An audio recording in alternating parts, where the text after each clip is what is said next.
오늘은 열왕기하 19장입니다. 열왕기하 19장.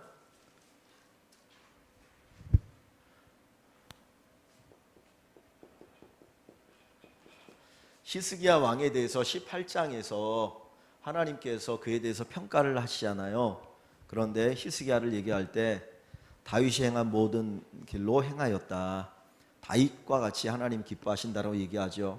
사실 성경에 가장 훌륭한 왕하면 다윗 왕인데 다윗 왕만큼 훌륭한 왕이 히스기야입니다. 그래서 18장에 보면 히스기야가 어떤 일을 합니까? 산당을 헐어버리고 주상하고 목상도 같이 헐어버리죠. 그리고 이때까지 사람들에게 암묵적으로 숭배되었던 그 모세가 만들었던 놋뱀을, 이 놋뱀이고 아무것도 아닌데 이거를 가지고 숭배를 했어요. 그래서 이거는 놋뱀이 오히려 우상이 되어지니까 결국은 이걸 다 헐어버립니다. 그런데 사실 이거를 헐어버릴 때에 그 백성들에게 얼마나 큰 저항이 있겠습니까? 어마어마한 저항이 있었을 거거든요. 왜냐하면 지난번에도 제가 말씀드렸는지 모르지만 절에 가도 삼신각도 있고 그러잖아요. 뭐 칠성각, 삼신각 뭐 이런 게 별의별 게 다 있는데 그게 원래 절에서 불교에는 그런 게 없거든요. 근데 우리나라에 들어오고 샤머니즘과 섞여가지고 그런 게 만들어지는 거예요. 그러니까 완전히 그냥 무당 굿하는 것과 같은 이런 모든 것들이 이 하나님을 섬기는 신앙하고 이 가나안의 이 토속적인 이 신앙하고 같이 짬뽕이 돼가지고 하나님 섬기면서도 이렇게 이제 되어져 버린 거예요. 그런데 사람들의 마음에는 이게 워낙 강한 겁니다.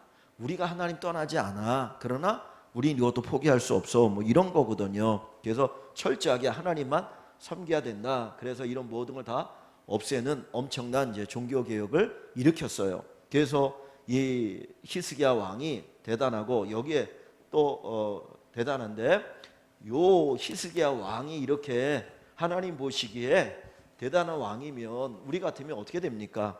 만약에 우리가 하나님이면 히스기야에게는 항상 좋은 일만 있어야 되잖아요. 그런 거 아닌가요?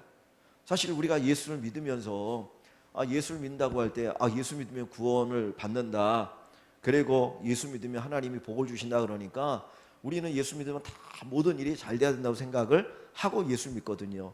이 히스기야도 정말 좋은 믿음의 사람인데 여기 보면 크게 세 가지가 있습니다. 하나는 뭐냐면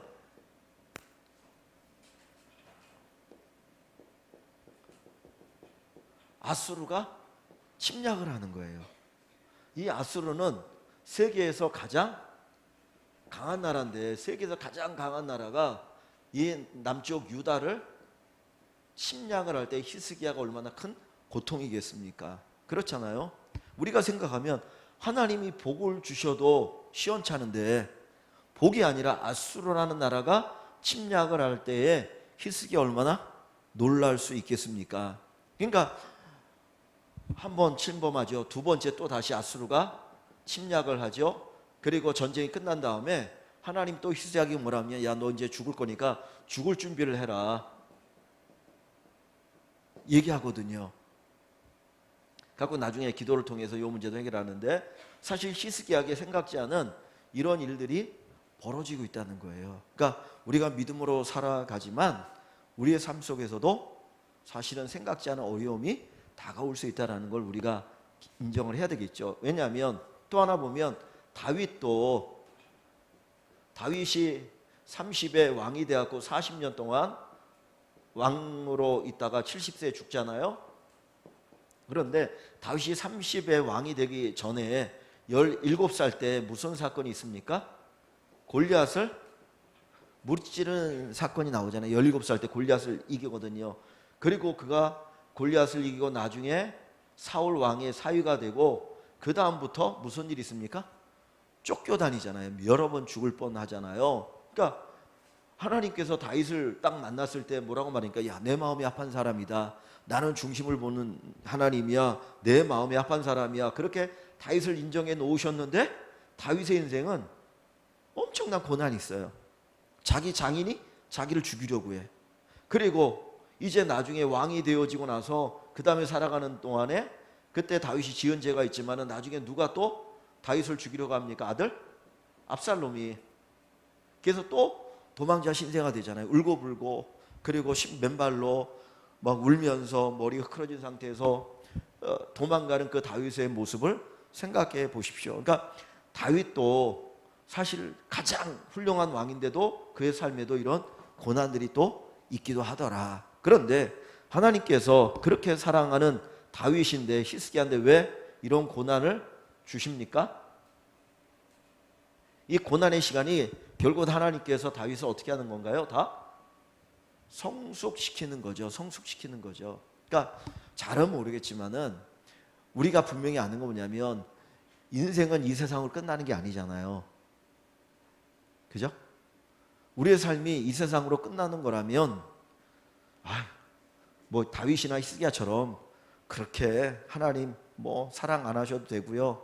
뭐 이렇게 성숙 안 시켜도 되니까 그냥 편안하게만 살게 해주십시오. 그러고 그냥 기도하면 될 수 있을 것 같아요. 그런데 우리가 나중에 천국에 가면 우리가 영화가 되어질 텐데 이 과정으로 가기 위해서 하나님께서 끊임없이 우리를 성숙시키는 과정이 있거든요. 그러니까 다윗이나 히스기야나 이런 과정을 겪고 있더라. 이런 과정을 겪고 있더라. 그래서 우리들도 마찬가지로 살아가면서 우리 믿음의 사람들이, 우리 권사님들이나 집사님들이 혹 고난이 오면 하나님이 나를 사랑하지 않아서가 아니고 하나님께서 뭔가 더 좋은 것들로 주시기 위해서, 여기서 아니면 저 천국에서 더 좋은 것 주시기 위해서 하나님 훈련시키는구나, 그렇게 생각하시면 가장 정확한 답이 될 것입니다. 자, 히스기야 때에 우리가 18장을 보니까 아수르가 침략을 하죠. 아수르가 침략을 했을 때 이 히스기야가 아수르에게 어떻게 제안을 하나요?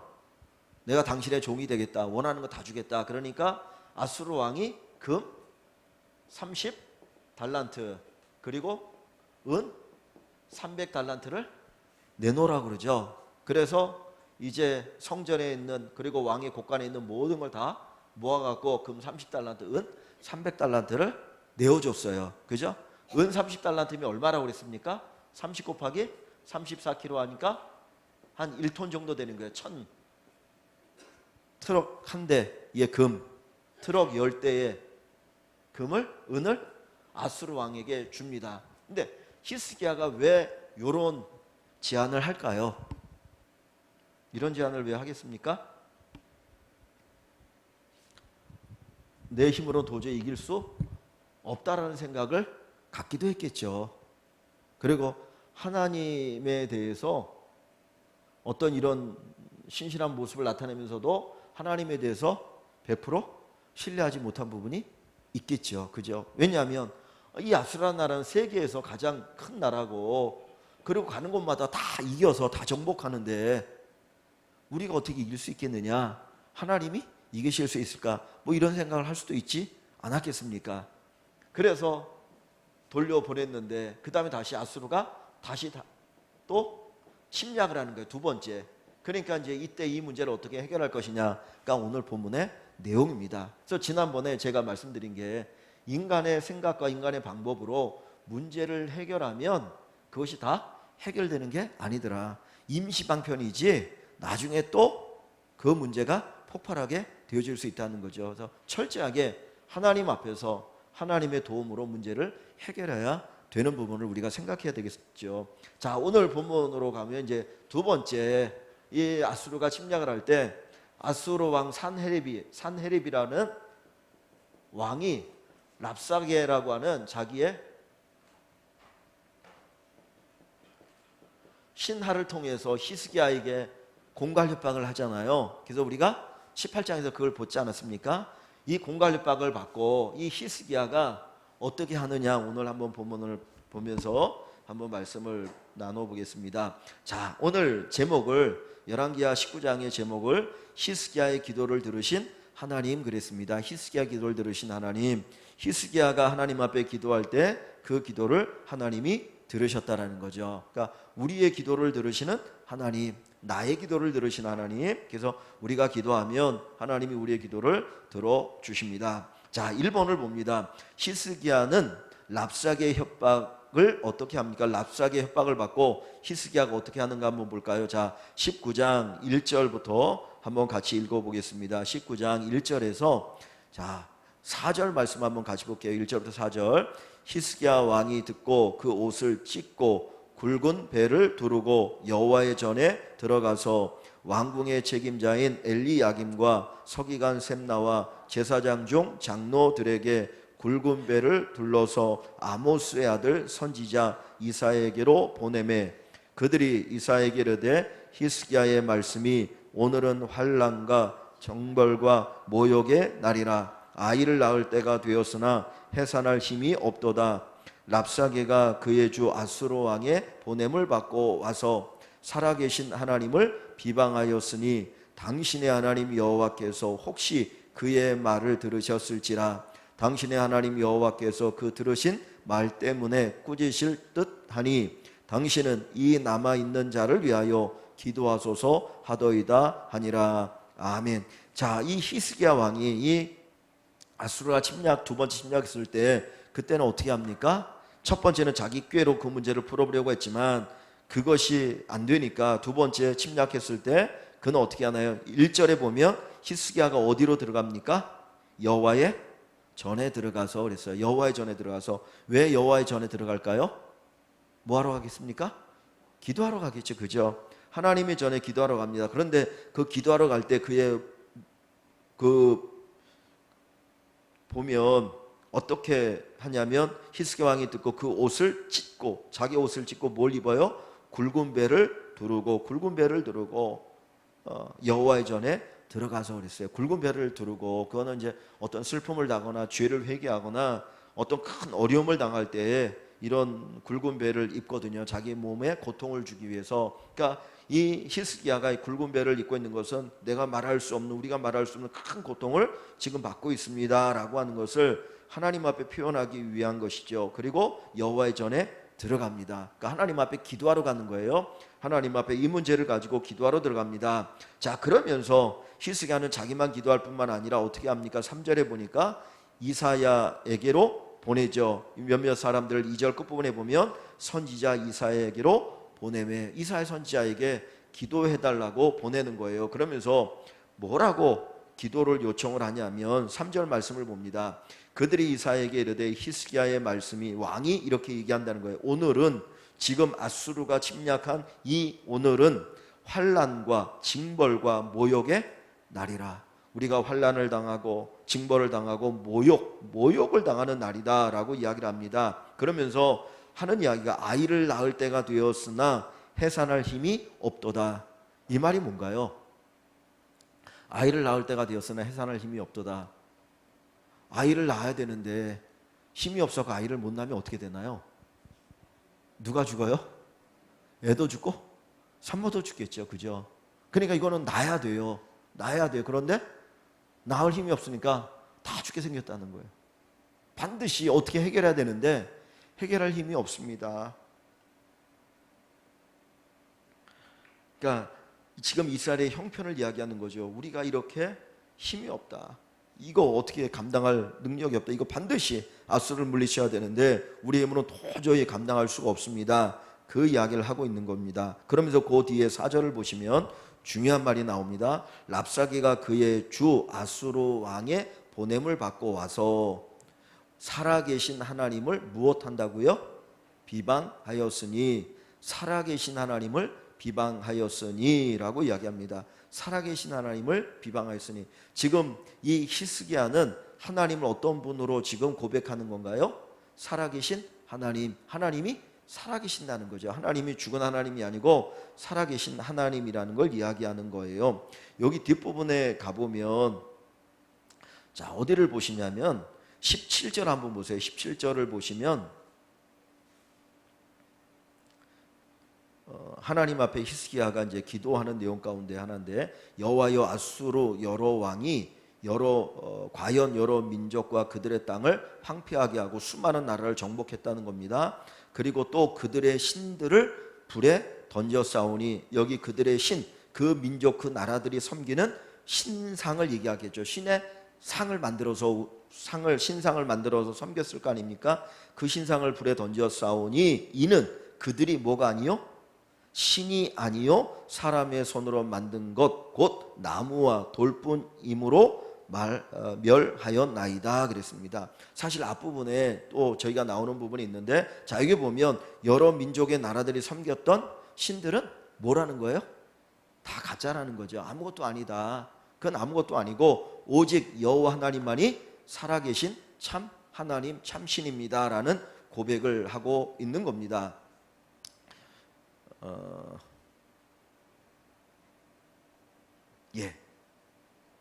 자, 그래서 하나님께서 살아계시는데 그 하나님을 지금 아수르 왕이 무엇을 하는 거예요?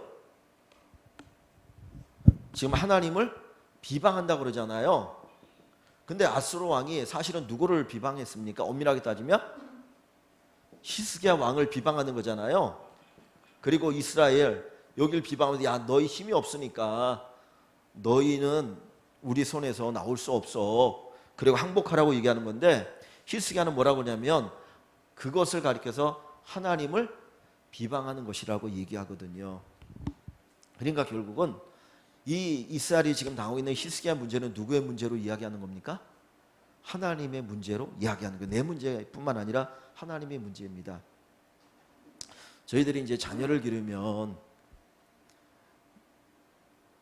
우리 김한성 권사님이 지지난주에 하여튼 우리 박 집사님 생신이라고 아드님이 와서 맛있는 식사를 대접해 주셨다고 그랬는데, 권사님 생일이, 죄송합니다. 죄송합니다. 근데 자식을 낳으면 그 자식의 문제는 누구의 문제인가요? 내 문제네. 자식이 아프면 부모가 아파요. 힘들어요. 사실 자식은 부모의 문제를 내 문제로 보는 경우도 있고 안 보는 경우도 있고 그런 것 같아요. 근데 부모는 자식을 낳으면 그 자식의 문제가 내 문제인 거라. 그죠? 왜냐하면 내가 낳은 자식이니까. 이스라엘은 결국은 누가 낳은 겁니까? 하나님 낳은 백성이잖아요. 그러니까 이스라엘의 문제는 누구의 문제인 거예요? 하나님의 문제인 거예요. 우리의 문제는 누구의 문제인 건가요? 하나님의 문제인 거예요. 왜? 우리가 하나님의 자녀니까. 그러니까 히스기야가 지금 그 얘기를 하는 거예요. 살아계신 하나님을 비방합니다. 나를 비방하는 게 아니고 결국 하나님을 비방하는 겁니다. 그러니까 히스기야는 철저하게 자기의 문제에 있고로 하나님의 문제라고 하는 의식을 가지고 하나님 앞에서 기도를 하는 거거든요. 그러니까 우리의 문제는 결국은 하나님의 문제이고, 그 하나님께서 자기의 아들, 딸이기 때문에 그 문제를 해결해 주셔야 되는 거죠. 해결할 힘이 있고 능력이 있으시니까. 그래서 지금 히스기야가 이야기를 하고 있는 것입니다. 그래서 우리가 여기에서 보는 것은 하나님과 자기 자신 또는 이스라엘을 하나로 묶어서 하나님 앞에 기도하고 있다라고 하는 것이죠. 자, 그러면서 그 뒷부분에 가보면 이 히스기야가 뭘 요구합니까? 이 이사야 선지자에게 당신은 이 남아있는 자를 위하여 기도하소서, 기도를 요청하고 있어요. 그러니까 자기도 기도하지만 선지자 이사야에게 기도를 요청합니다. 그래서 이사야서에 가보면 이 이야기가 37장에서 또 나와요. 똑같이 같은 이야기가 반복해서 나오거든요. 그래서 하나님 앞에 히스기야가 기도한다는 겁니다. 자, 두 번째 2번을 보시면, 자, 이사야 선지자가 히스기야 왕에게 전한 메시지는 무엇입니까? 그 이야기를 듣고 하나님 앞에 이사야도 같이 기도를 하게 되어지죠. 그랬더니 하나님이 그에게 주신 응답이 있었어요. 자, 응답이 뭐냐? 자, 6절 7절 한번 같이 봅니다. 6절과 7절을 같이 읽어볼게요. 이사야가 그들에게 이르되 너희는 너희 주에게 이렇게 말하라. 여호와의 말씀이 너는 아수르 왕의 신복에게 들은 바 나를 모욕하는 말 때문에 두려워하지 말라. 내가 한 영을 그의 속에 두어 그로 소문을 듣고 그의 본국으로 돌아가게 하고 또 그의 본국에서 그에게 칼에 죽게 하리라 하셨느니라 하더라. 아멘. 자, 여기 보면 하나님께서 어떤 답을 주십니까? 나를 모욕하는 말 때문에 무엇하지 말라고요? 두려워하지 말라. 아수르 왕이 별의별 이야기를 해도 그 말을 듣고 두려워하지 말라는 겁니다. 사실 우리가 기도하기가 어려운 것 가운데 하나가 뭐냐면, 어떤 문제가 닥쳤을 때 그 문제를 가지고 너무 두려워하기 때문입니다. 그렇잖아요. 그 문제가 너무 크게 다가오면 두려움이 너무나 커버리면은 기도할 용기가 없어져요. 기도할 용기가 없어져요. 왜냐하면 이 문제에 함몰되기 때문입니다. 그래서 하나님께서 여호수아가 이제 이스라엘 지도자가 되어서 가나안 땅에 들어갈 때에 여호수아에게 제일 먼저 하는 게 뭡니까? 두려워하지 말라는 거잖아요. 그죠? 내가 너와 함께 하겠다. 모세가 함께 했던 것처럼 내가 너와 함께 하겠다. 그 얘기는 뭡니까? 모세 스스로가 능력이 있어서가 아니고 내가 함께 했기 때문에 모세가 위대했던 거야. 그것처럼 내가 너와 함께 할 거니까 걱정하지 말고 너는 두려워하지 말라. 두려워하지 말라. 그래서 두려워하지 말라. 근데 여기도 보면 하나님이 뭐라고 말합니까? 나를 모욕하는 말 때문에. 아까 히스기야가 살아계신 하나님을 비방하였나이다 그랬더니 하나님은 그것을 받아서 그래 맞아. 저놈들이 저 아수르 왕이 나를 모욕하는 거야 라고 이야기하셔요. 그래서 하나님도 지금 이스라엘이 당하는 이 어려움의 문제를 누구의 문제로 보는 겁니까? 하나님 자신의 문제로 보는 거죠. 그래서 하나님을 위해서 이 문제를 하나님이 해결하실 것이다 라고 하는 것을 보여줍니다. 그러니까 우리는 걱정할 필요가 없는 거죠.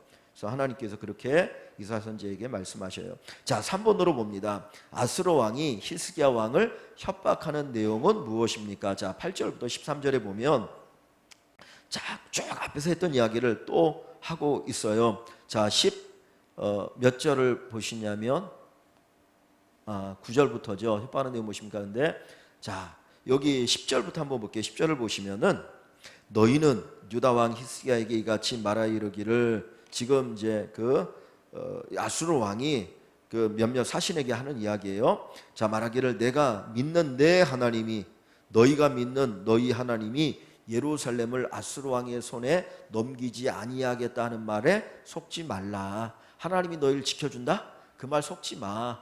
그 얘기를 하는 겁니다. 너희는 함락될 거야. 그 얘기를 하는 거예요. 하나님이 널 도와준다? 그 말에 속지 말라. 그러면서 고 11절부터 보세요. 아수르의 여러 왕이 여러 나라에 행한 바 진멸한 일을, 여러 나라를 완전히 싹 쓸어버린 일을 너희가 들었나니 너희가 어찌 구원을 얻겠느냐.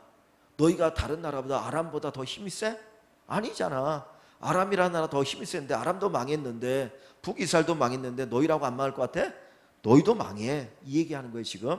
자, 그러면서 12절에 보세요. 내 조상들이 멸하신 여러 민족, 그러니까 아수르가 이전부터 멸망시킨 여러 민족을 얘기합니다. 뭐 여기 고산, 하란, 레겝, 들라살, 뭐 에덴 족속 그 나라들의 신들이 건졌느냐? 그들이 섬기는 신들이 있었는데 그 신들이 그 나라를 지켜줬느냐? 못 지켜줬잖아. 그러니 너희가 믿는 여호와가 너희를 지켜줄 것 같아? 안 돼. 그러니 그냥 항복해. 그러면 18장에서 얘기한 것처럼 너희들을 좋은 땅에 보내서 포도원도 가꾸고 잘 살게 해줄게. 이렇게 협박을 하는 거예요. 그러니까 보세요. 우리가 기도를 합니다. 그죠? 그러면 하나님께서 기도하실 때 우리의 마음에 먼저 뭐를 주십니까? 빌립보서 보면 평안을 주시잖아요. 먼저 하나님께서 평안함으로 우리의 마음을 지켜주신다 그랬는데, 그리고 이제 그 기도에 어떤 그 문제를 응답하시고 이루어 나가실 텐데,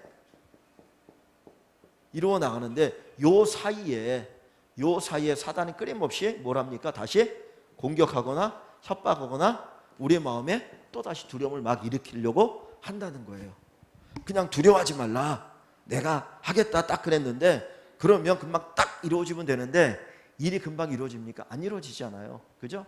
아까도 오늘 우리가 뭡니까? 창세기, 새벽에 창세기 16장에 말씀 보면 15장에서 하나님께서 야, 하늘의 별과 같이 네 자손이 많아질 거야 약속을 주셨잖아요. 근데 이 약속이 금방 이루어집니까? 안 이루어지거든요. 약속을 75세 아브라함이 받았는데 10년이 지나도록 이 약속이 이루어지지 않는 거예요. 그러니까 이 아브라함은 어떻게 해요? 그 10년 동안 믿음이 올라갔다 내려갔다 올라갔다 내려갔다 올라갔다 내려갔다 하지 않겠습니까? 요 내려가는 요 때에 사단이 공격을 하는 거죠. 그러니까 지금 아수르 왕이 이 이야기를 들었을 때, 야, 이 세상에 어떤 신이 우리에서부터 너희 건진 신이 어디 있느냐? 그 나라를 하나도 없어. 그러니까 너희도 망할 거야. 그러면서 다시 또 협박을 하고 마음을 뭐하게 합니까? 불안하게 하는 거죠. 그리고 하나님을 못 믿게, 하나님을 믿을 수 없도록 자꾸 그렇게 불신으로 끊어가는 역할을 한다는 겁니다. 그러니까 이게 이제 싸움인 거예요. 우리가 신앙의 싸움, 영적인 싸움이라고 얘기할 수 있겠어요. 내 마음에 불안이 다가오고 하나님에 대한 그 신뢰를 갖지 못하도록 만드는 이것에 대해서 우리가 물리쳐야 되겠죠. 아니다. 하나님이 말씀하셨던 거 이루신다라고 하는 확신을 가지고 나가는 거죠. 그게 어떻게 보면 우리 신앙의 훈련으로 볼 수 있습니다. 자, 그리고 나서 자 4번을 봅니다. 4번에 보면 하나님께 드린 히스기야의 기도의 내용은 무엇입니까? 그랬더니 다시 히스기야가 그 편지를 가지고 하나님 앞에 나가요. 어디를 보냐면 14절 한번 보겠습니다. 14절을 보시면 히스기야가 사자의 손에서 편지를 받아보고 여호와의 성전에 올라가서 히스기야 그 편지를 여호와 앞에 펴놓습니다. 이렇게 협박한 편지를 하나님 앞에 딱 펴놓았어요. 왜 펴놓는 거예요? 누가 보라고요? 하나님 보십시오. 하나님 보십시오. 하나님이 내게 기도응답을 주셨는데 두려워하지 말라. 그렇게 말씀하시고 뭐 가서 사내립이 돌아가서 죽을 거야. 그러니 걱정하지 마 그랬지만은 보십시오. 또 이렇게 협박편지를 보냈는데 이거 어떡합니까? 그리고 하나님 앞에 다시 보여주는 거죠. 지금 내려놓고 하나님 보시고 알아서 하시라는 거죠. 자, 그리고 쭉 이제 얘기가 나옵니다. 그러면서 하나님 앞에 호소하고 이것저것 할 때에 하나님께서 이제 이사야 선지자를 통해서 하나님께서 말씀을 주셔요. 말씀을 주시는데 제가 그냥 이렇게 간략간략하게 몇 가지만 중요한 포인트만 제가 잡아서 얘기를 하겠습니다. 그러니까 결국 여기 22절을 보시면은 자 하나님께서 이사야 선지자를 통해서 하시는 말씀이 뭐라고 얘기합니까? 22절을 보면 내가 누구를 꾸짖었으며 비방하였느냐, 누구를 향하여 소리를 높였으며 눈을 높이 떴느냐, 이스라엘의 거룩한 자에게 그리하였도다. 자 21절에 여호와께서 아수르 왕에 대하여 이같이 말씀하시길 그랬어요. 그러니까 지금 이스라엘을 향하여서 눈을 똑바로 뜨고 그리고 뭐 소리를 지르고 협박하는 거는 누구에게 협박하는 거라고 얘기해요? 이스라엘의 거룩한 자. 이스라엘의 거룩한 자가 누굽니까? 하나님인 거예요. 야, 너 이스라엘을 협박하는 거 지금 나를 협박하는 거야? 지금 그 얘기를 하면서 하나님께서 내가 너 가만히 안 둘 거야. 지금 이 얘기를 하시는 거죠. 그렇게 다시 히스기야 왕에게 그 이야기를 전달해 주는 겁니다. 자, 그 이야기를 몇 가지 한번 볼게요. 첫 번째 1번 그 작은 1번을 봅니다. 아수르가 여러 나라를 정복할 수 있었던 이유가 어디 있습니까? 아수르가 아까 많은 나라를 정복했다고 그랬잖아요. 이 근동지방에 어마어마한 나라를 다 정복했거든요. 근데 그 정복했던 이유가 어디 있습니까? 자, 25절을 보세요. 25절 한번 같이 봅니다. 자, 내가 듣지 못하였느냐? 이 일은 내가 태초부터 행하였고 옛날부터 정한 바라. 이제 내가 이루고 너로 견고한 성들을 멸하여 무너진 돌 무더기가 되게 함이니라. 무슨 얘기입니까? 지금 아수르가 수많은 나라들을 정복한 거는 누가 계획한 거예요? 여기 보니까 이 일은 내가 하나님이 태초부터 행하였고 옛날부터 정한 바라. 즉 그러니까 아수르가 수많은 나라를 정복할 수 있었던 것은 결국 누가 하게 하신 거예요? 하나님이 하게 하신 거예요. 그래서 아수르라는 나라는 하나님의 뭐였냐면 도구였어요. 도구. 징벌의 도구였던 거예요. 징벌.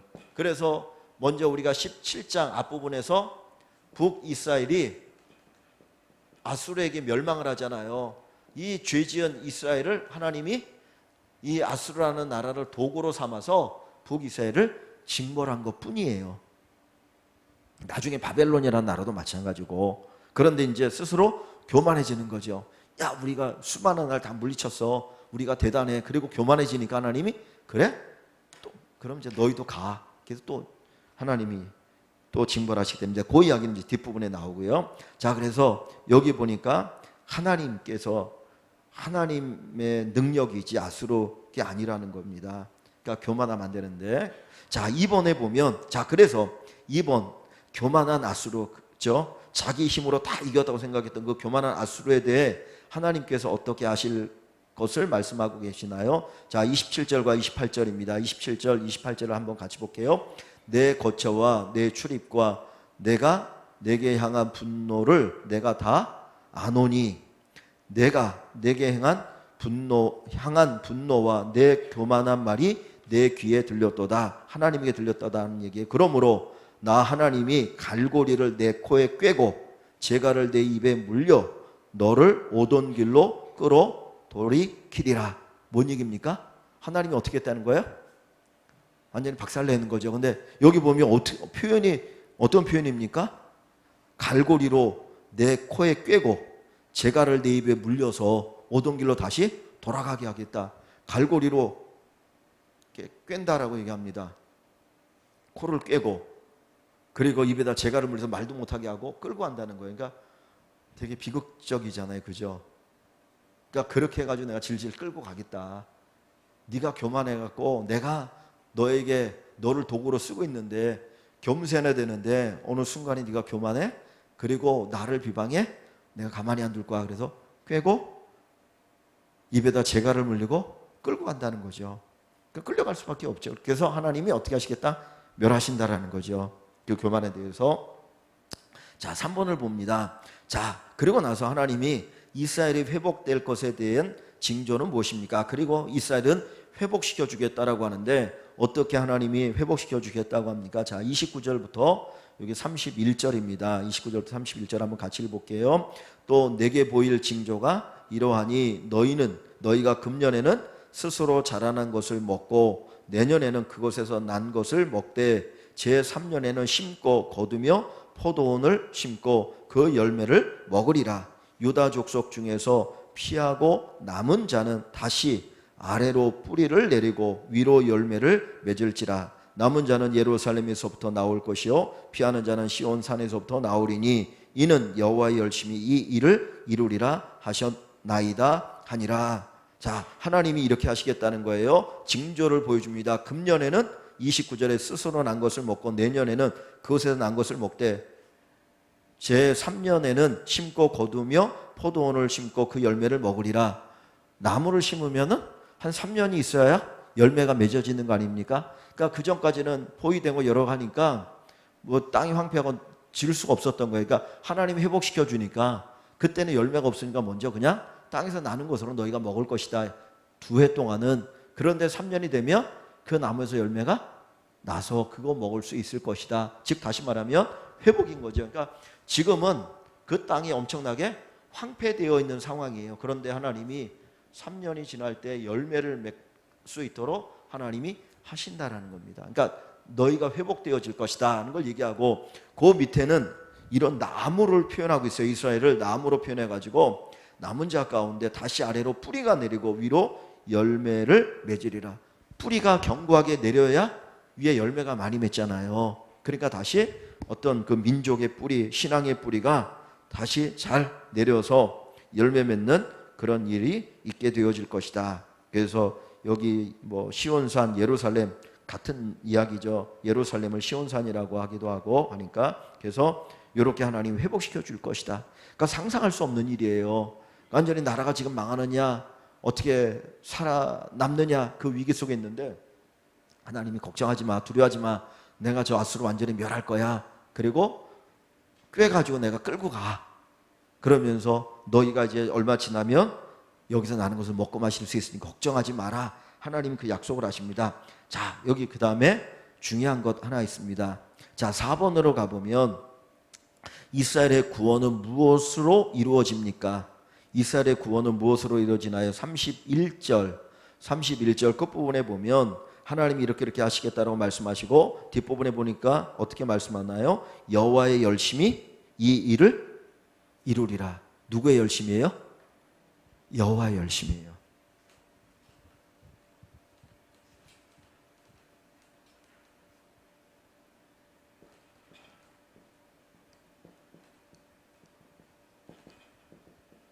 여호와 하나님의 열심입니다. 여기 보면 이제 하나님이라는 단어를 쓰기보다는 여호와라는 단어를 썼는데 약속을 지키기 위해서 하나님이 그렇게 열심을 내시는 거겠죠, 그죠? 여호와의 열심, 누구의 열심? 하나님의 열심. 그래서 뭐 이제 그런 얘기도 하잖아요. 이거 쓸데없는 얘기인데 쓸데없는 얘기라고 하면 또 이상한데 그 자식들이 좋은 학교에 가는 그 방법이 아버지의 무관심, 할아버지의 재력 맞나요? 그리고 엄마의 정보력? 그게 있으면 애가 좋은 대학에 간다는 거예요. 그러니까 제가 그냥 뭐 우스갯소리 하는데 결국은 뭡니까? 부모의 열심이잖아요. 자식을 키우려고 하는 그 부모의 열심을 통해서 자녀가 잘 크잖아요. 우리는 누구의 열심입니까? 하나님의 열심히 키울 겁니다. 걱정하지 마시고.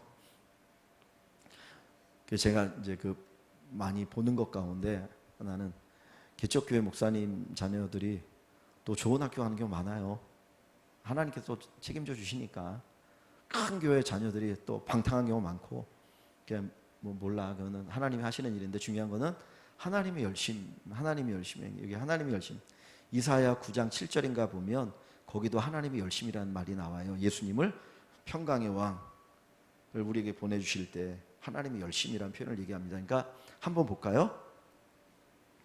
찾아보시는 분들이 있어서, 자, 여기 하시고 이사야 9장 뒤로 쭉 가시면은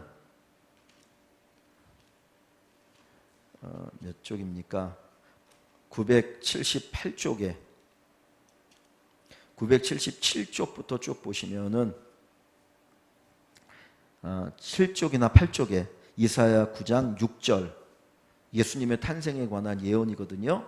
여기 보시면 이제 그 앞에는 그 이 갈릴리 지역이 완전히 사망의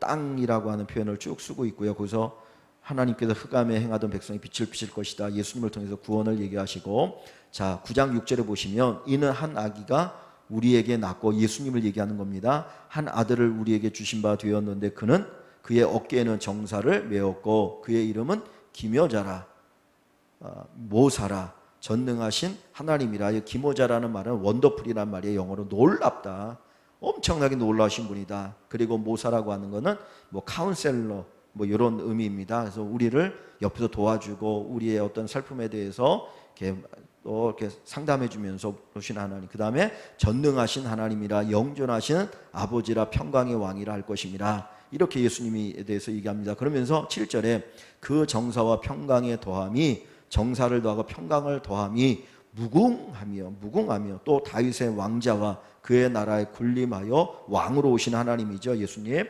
그 나라를 굳게 세우고 지금 이후로 영원히 정의와 공의로 그것을 보존하실 것이라. 하나님의 나라를 세우신다는 거죠. 자, 만군의 여호와의 열심히 이를 이루시리라. 그래서 예수님을 통해서 하나님의 나라를 이루어 가시겠다는 거예요. 그 땅에 철학에 오신 그 아기 예수님을 통해서 하나님께서 큰 하나님의 나라, 영광의 나라를 이루어 가실 텐데, 누구의 열심이냐면 하나님의 열심이에요. 그러니까 우리의 열심이 아니고 하나님의 열심, 여호와의 열심이 이루신다. 여호와께서 이루어 가심을 이야기합니다. 그래서 기도했더니 하나님께서 야, 걱정하지 마, 내가 할게. 그리고 그렇게 이루어 가십니다. 자, 두 개만 더 볼게요. 5번으로 가보시면 6번인가요? 5번을 봐야 되겠죠.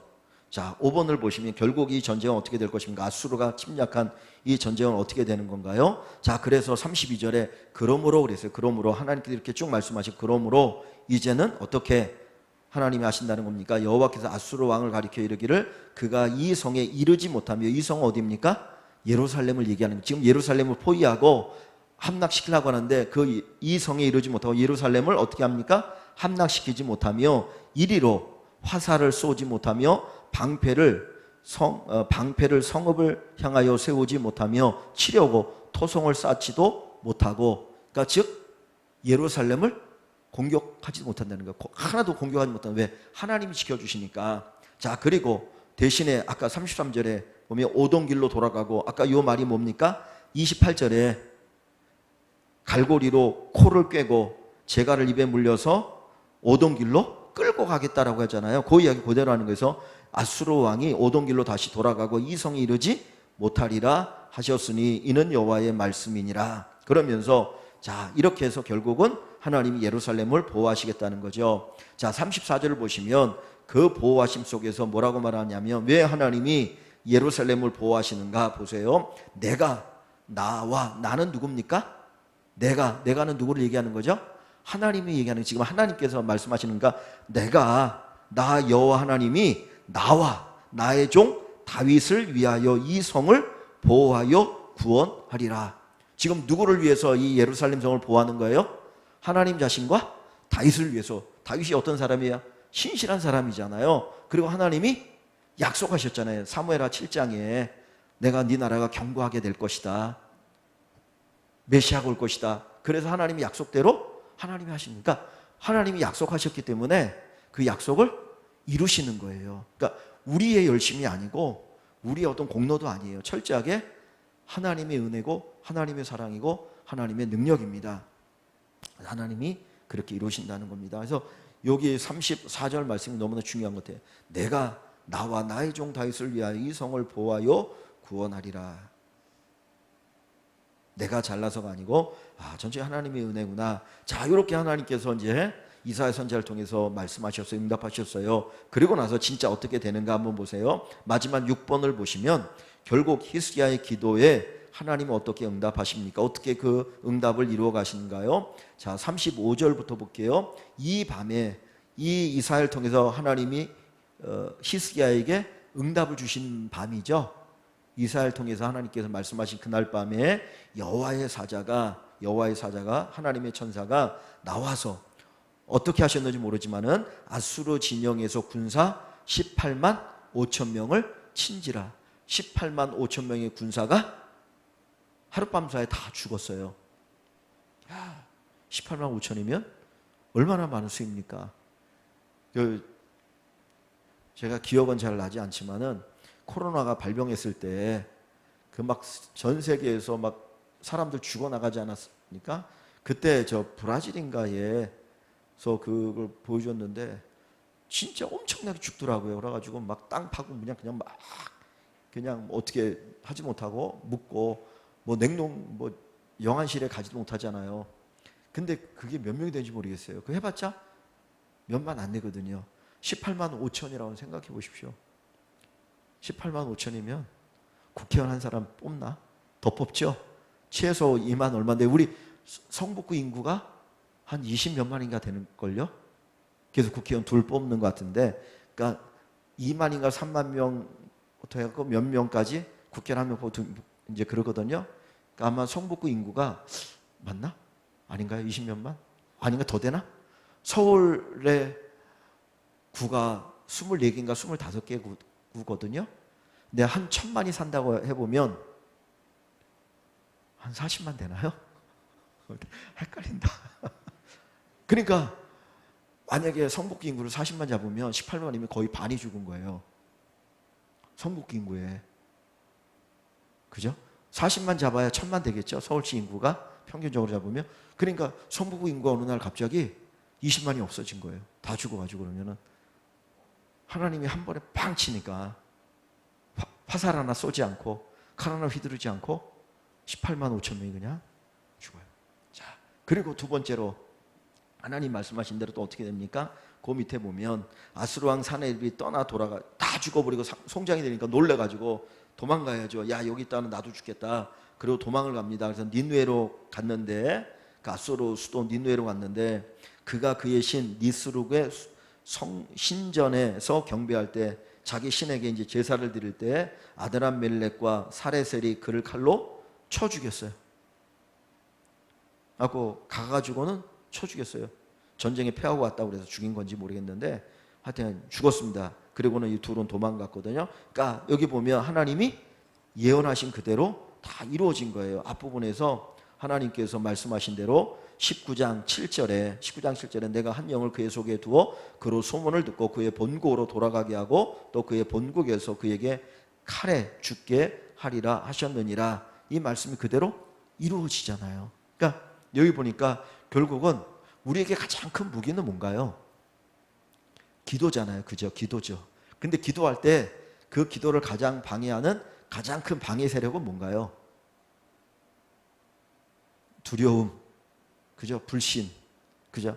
하나님이 나를 구원해 주실 것이다, 이 문제를 해결해 주실 것이다라고 하는 그 믿음을 흔들어 버리잖아요. 의심. 그러니까 이제 두려움이 생기는 거잖아요. 그러니까 기도 못 하거든요. 그러니까 우리의 가장 큰 무기는 기도고, 그죠? 그 기도를 방해하는 거는 의심인데, 그 의심이 들면 두려움이 와요. 그래서 하나님이 기도 응답을 주실 때 먼저 우리의 마음에 뭘 주십니까? 평안을 주시는 거예요. 평강의 하나님이 너희 마음을 지키시리라. 그래서 그냥 평안하게 사세요. 그래서 하나님이 사랑하시는 자에게 뭘 주십니까?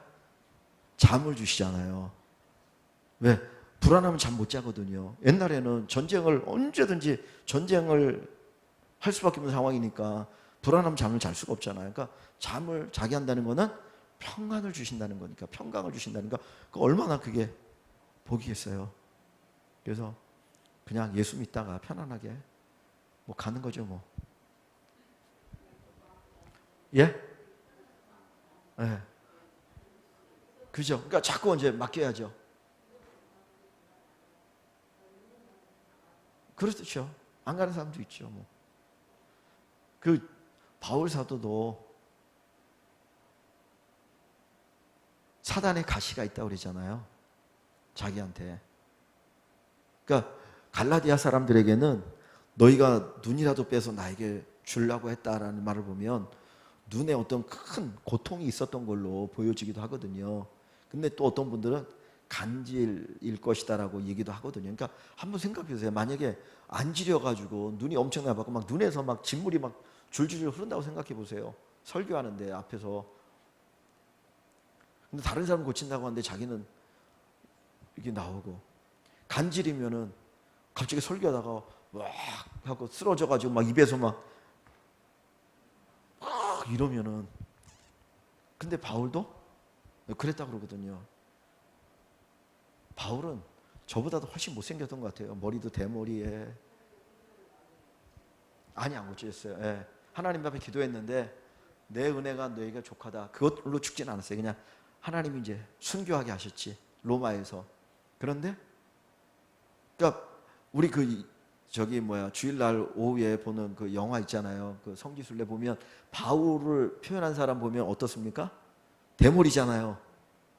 대머리에다가 안 생겼잖아요. 키도 작고 안장다리고 막 그러잖아요. 그래서 또 바울을 보면서 위로도 받고, 하나님이 일부러, 그러니까 다 하나님의 열심히 하나님의 능력이라는 거를 또 보여주는 은혜의 모습인 것 같아요. 뭐 여기 우리 권사님들 다 뭐 집사님들 워낙 멋있게 생기셔가지고 하나님께서 또 그렇게 만들어 가시니까. 그래서 오늘 여기 말씀해 보면 히스기야 기도를 들으신 하나님, 누구의 기도를 들으셔요? 우리의 기도를 들으신 하나님이죠. 그래서 아주 어려운 상황이 있을지라도, 우리가 어떤 어려운 상황이 있어도 우리가 믿음의 기도를 드리면 하나님은 응답하신다.